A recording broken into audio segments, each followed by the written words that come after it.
Salam sejahtera Malaysia. Denyut nadi suara rakyat bergema di channel ini.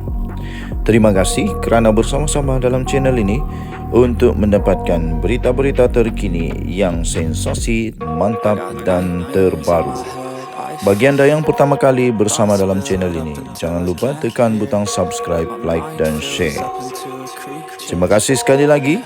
Denyut nadi suara rakyat bergema di channel ini. Berita terbaik di channel ini. Kita jumpa lagi.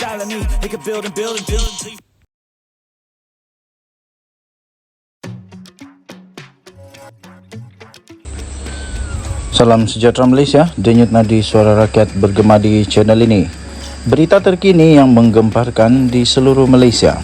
Lawak tapi benar, pelik tapi betul terjadi. Daripada harapandaily.com, 13 Disember 2023. Ustaz PAS teruk dikecam, minta derma orang ramai untuk baiki kereta. Berita penuh. Seorang Ustaz PAS dikecam selepas meminta derma orang ramai untuk membaiki kereta milik syarikatnya yang terlibat dalam kemalangan. Menerusi satu hantaran di Instagram, kereta milik pasukan media Ustaz Ahmad Dusuki Abdul Rani dikatakan terlibat dalam kemalangan dan memerlukan sekurang-kurangnya RM5,000 Malaysia untuk kos pembaikan. Ahmad Dusuki dalam hantaran itu berkata, dia memerlukan 1,000 orang penderma untuk menderma sekurang-kurangnya ringgit Malaysia 5. Katanya pencarian 1,000 orang penyumbang yang bermurah hati ingin menyumbang RM5 bagi kos pembaikan kereta media UAD Ustaz Ahmad Dusuki. Kemalangan yang melibatkan kereta ini pada akhir September lepas agak parah apabila melibatkan bahagian depan dan belakang kereta. Kini kami menggunakan kenderaan pihak lain yang juga perlu dibayar kos sewaannya. Kami dimaklumkan oleh pihak bengkel bahawa kos yang diperlukan sekitar RM3,000 Malaysia hingga RM5,000 Malaysia untuk membaiki seluruh kerosakan, katanya. Ahmad Dusuki mendakwa pihaknya tidak dapat membuat tuntutan daripada insuran disebabkan beberapa masalah teknikal. Untuk itu, beliau merayu sekiranya ada insan yang sudi menyumbang untuk membaiki pengangkutan media UAD turut menyertakan 2 akaun bank untuk meminta derma. Tambahnya, semoga setiap sumbangan untuk memudahkan kerja-kerja dakwah ini menyumbang juga kepada kemudahan kita di sana nanti, ujarnya. Bagaimanapun, rata-rata netizen mengecam tindakan penceramah tersebut yang dilihat bermudah-mudah menagih wang orang ramai. PAS terkenal dengan jolokan parti Tin Milo kerana sering meminta derma untuk membiayai segala gerak kerja parti mereka. Justru tindakan Ahmad Dusuki meminta wang derma untuk membaiki kenderaan kereta tersebut juga turut tidak disenangi oleh pengguna media sosial. Salah seorang telah memberikan komen iaitu Lutfu Zulkifli, katanya perbezaan bila ditimpa musibah. Orang susah, usahakan dapat duit. Ustaz pula minta orang, komen Lutfi Zulkifli. Sindir seorang pengguna pula iaitu Fairuz Saleh. Beliau menyindir, Ustaz, kereta saya pun tengah rosak. Boleh kutipkan derma untuk saya? Sindir pengguna tersebut. Komen daripada Aiman MMG juga berkata, tidak dapat tuntut dengan insurans sebab beberapa masalah teknikal. Mengaku jelah insurans pun tak ada. Senang je nak kutip derma. Komen pula Aiman MMG. Denyut nadi suara rakyat bergema di channel ini. Untuk mendapatkan berita lengkap tentang perkara ini, sila layari harapandaily.com bertajuk Ustaz PAS teruk dikecam minta derma orang ramai. Bertarikh 13 Disember 2023. Kita jumpa lagi. Selamat pagi Malaysia. Bye-bye.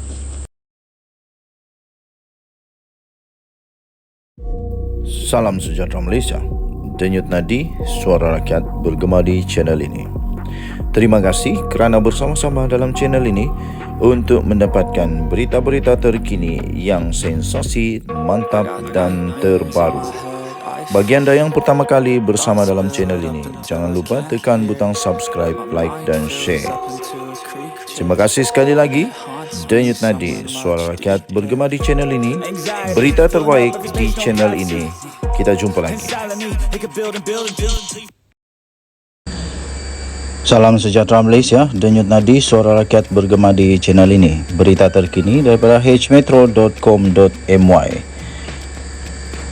Berita ini bertarikh 10 Disember 2023 bertajuk PAS akan pinggirkan bersatu, kata DAP. Berita penuh keluang. Bersatu semakin melemah dan tidak mustahil PAS akan meminggirkan parti itu. Pengerusi DAP Johor, Liu Chin Tong berkata PAS masih relevan kerana menguasai negeri di utara Semenanjung.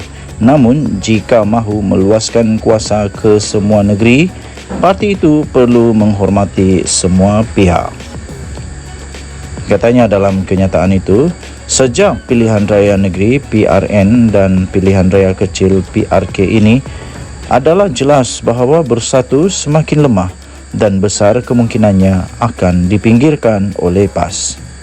Tambahnya lagi, jelas untuk semua juga bahawa Tan Sri Mahyadin Mat Yassin tidak akan menjadi Perdana Menteri lagi dan bersatu tidak lagi relevan.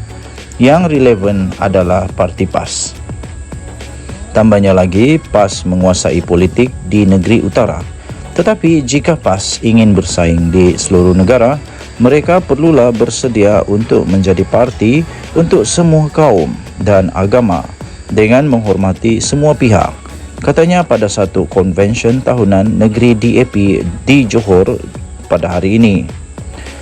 Hadir sama adalah Setiausaha Agung DAP, Anthony Law, Naib Pengerusi Amanah Johor, Suhaizan Kayat, dan Setiausaha PKR Johor, Yasruddin Kusni.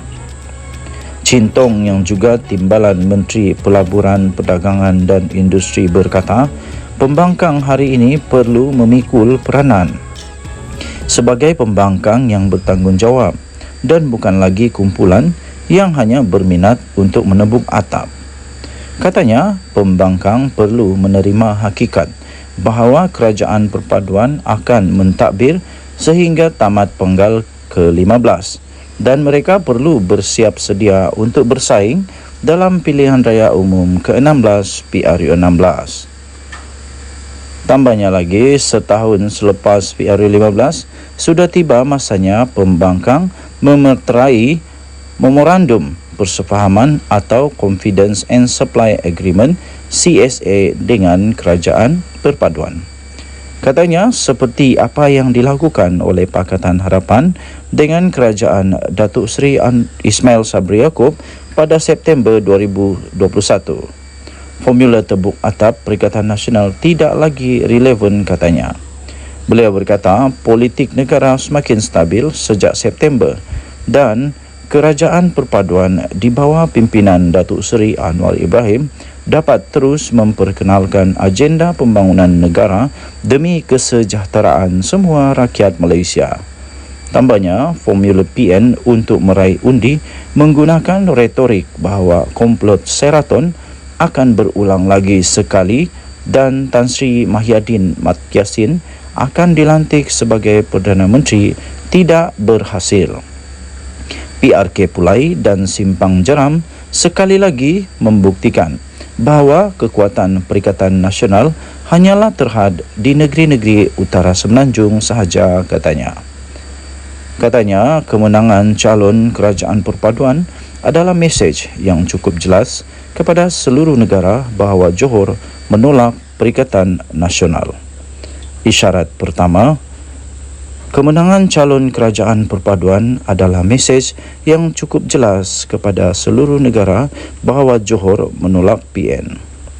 Isyarat pertama pilihan raya 6 negeri pada 12 Ogos menunjukkan bahawa PN sampai ke kemuncaknya. Keputusan PRN di 6 negeri adalah pada tahap maksimum yang mampu dicapai oleh PN yang hanya bermain dengan emosi kaum dan agama, katanya.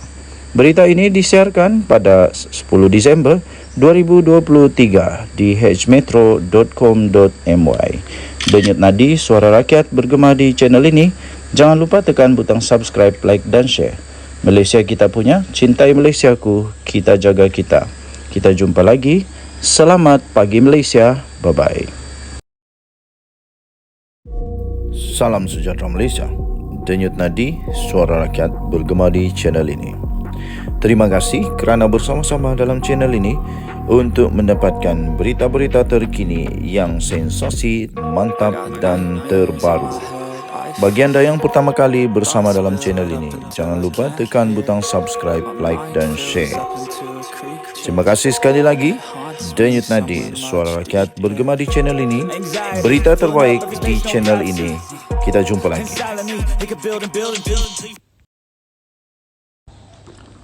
Salam sejahtera Malaysia. Denyut nadi suara rakyat bergema di channel ini. Berita terkini daripada sinarharian.com.my. Johari Abdul Ghani letak jawatan pengerusi CI Holding. Berita penuh. Datuk Seri Johari Abdul Ghani yang baru dilantik sebagai Menteri Perdagangan dan Komoditi dalam Kabinet Kerajaan Perpaduan telah meletak jawatan sebagai pengerusi CI Holdings Berhad hari ini. Dalam makluman kepada Bursa Malaysia hari ini, CI Holdings berkata Johari di 49 bukan lagi ahli jawatan kuasa pencalonan dan imbuhan syarikat itu berikutan peletakan jawatannya sebagai pengerusi bukan eksekutif, bukan bebas. Pengarah syarikat itu, Megat Johar Megat Abdul Rahman, 60 tahun, yang mempunyai kepentingan langsung sebanyak 0.62% daripada syarikat itu, telah dilantik semula sebagai pengerusi bukan eksekutif, bukan bebas, kata CI Holdings yang terbabit dalam pembuatan dan pembungkusan minyak masak pada maklum berasingan di Bursa Malaysia. Menurut laporan tahunan syarikat bagi tahun kewangan berakhir 30 Jun 2023 TK 2023, Johari ialah pemegang saham tunggal terbesar di CI Holdings dengan memegang 53.4 juta atau 32.96% kepentingan tidak langsung dalam syarikat itu melalui JAG Capital Holdings Sdn Bhd. Laporan tahunan itu berkata Johari dilantik ke Lembaga Pengarah pada 6 Mac 2019 dan dilantik semula sebagai pengerusi bukan eksekutif, bukan bebas pada 30 Mei 2019. Johari yang merupakan bekas Menteri Keuangan 2 dilantik sebagai Menteri Perdagangan dan Komoditi yang baru berikutan rombakan kabinet hari ini. Pelantikan beliau itu diumumkan oleh Perdana Menteri Datuk Seri Anwar Ibrahim di Pejabat Perdana Menteri pagi tadi. Berita daripada bernama diterbitkan semula di sinarharian.com.my bertarikh 12 Disember 2023 bertajuk Johari Abdul Ghani letak jawatan pengerusi CI Holding. Denyut nadi suara rakyat bergema di channel ini. Jangan lupa untuk tekan butang subscribe, like dan share. Malaysia kita punya, cintai Malaysiaku, kita jaga kita. Bye-bye. Salam sejahtera Malaysia. Denyut nadi suara rakyat bergema di channel ini. Jangan lupa tekan butang subscribe, like dan share. Malaysia kita punya, cintai Malaysiaku, kita jaga kita.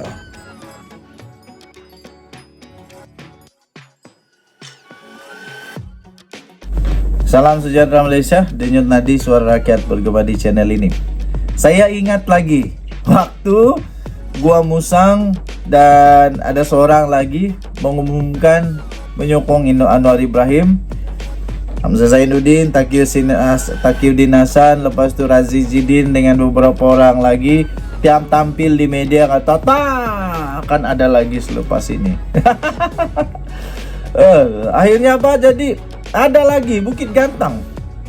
Sekarang tampil lagi bersatu, kononnya yakin tiada lagi ahli parlimen akan sokong Anwar. Jangan dulu. Selepas mereka menafikan dulu, tak sampai 2 hari kalau tak silap, ada tiba-tiba buat pengakuan. Nah, kali ini bersatu yakin tiada lagi ahli parlimen akan sokong Anwar. Mari kita tunggu, mana tahu besok ada. Mana tahu besok ada 8 orang kah, 9 orang kah, 10 orang kah, 20 orang kah. Nah, sekarang ini 31 MP daripada bersatu. Tolak 5, tinggal berapa? Tapi kalau tambah 8 ini, 8 tambah 5, katakanlah betul lah Bukit Gantang kata 7 ke 8, kita ambil yang 8 lah. Kalau ada 8 tambah 5, 13 orang, 31 tolak 13 tinggal berapa? Kalkulator saya pun lama masalah ini, gagal matematik. Okey, kita ada 31 tolak 13, 8 tambah 5, 13, tinggal 18. Tinggal 18, kesian. Kalaulah tiba-tiba 10, 5 tambah 10, 15, 31 tolak 15, tinggal berapa? Tinggal 16 orang. Aduh, kesiannya. Mereka akan jadi parti politik. Salam sejahtera Malaysia. Denyut nadi suara rakyat bergema di channel ini. Bersatu sebenarnya kena game dengan PAS. Itukah yang sedang berlaku sekarang? Di dalam satu laporan daripada Free Malaysia Today, ada 2 orang penganalisis politik daripada kalangan orang-orang bijaksana Malaysia. Mana tajuk dia, Hamzah tercabar, pemimpin bersatu canang Samsuri calon PM. Itu kata penganalisis 2 Disember 2023. Tapi saya tidak bacakan semuanya.